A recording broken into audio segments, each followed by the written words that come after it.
everyone, my name is Ingrid and I'm going to be going over what you need to do for your visual abstract assignment.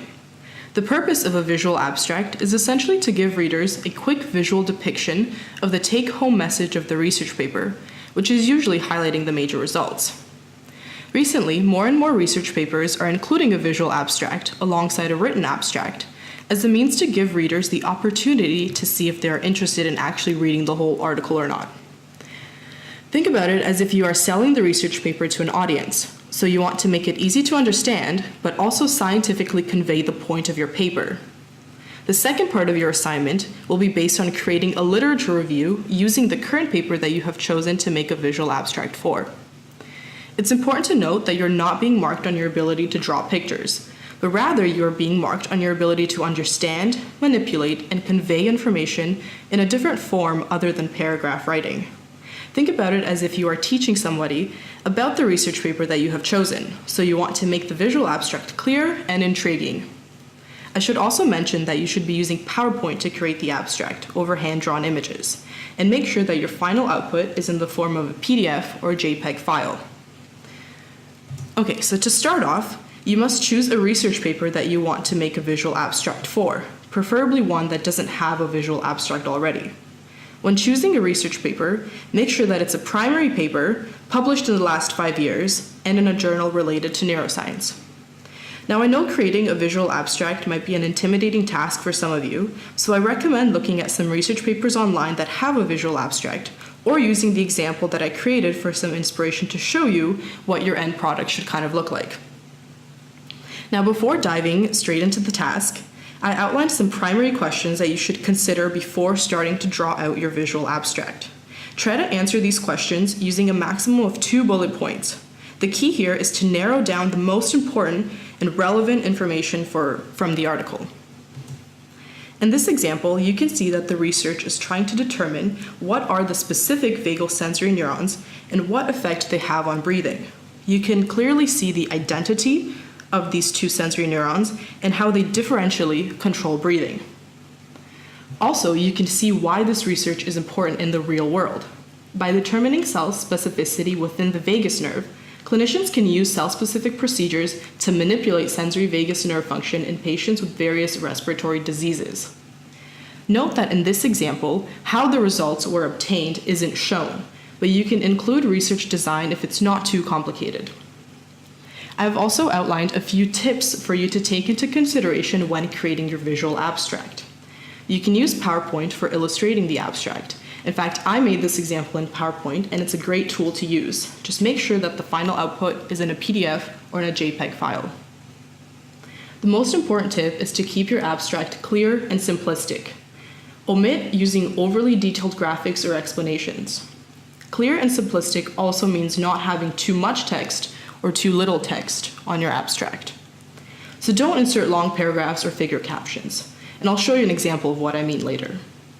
Making sure your abstract flows from one idea to another is key. You want the reader to follow along with your thought process and understand how one idea relates to the next. Another tip when deciding what images are relevant is to think how the message would be conveyed if the picture wasn't there. So here, for example, if we take away the lungs, there is no context for this abstract. So it's important to think about this as if you are zooming out and showing the reader the context. Also, since we're not testing you on your ability to draw scientific pictures, you can use graphics from the internet or results from your research paper or even icons from PowerPoint, as long as you cite the images in the case of using graphs from your research paper. Also, remember that a visual abstract is the second thing readers see after the title. So you want to make it engaging and appealing, but obviously don't go overboard with your graphics to the point that you distract the audience or overwhelm them with too much information.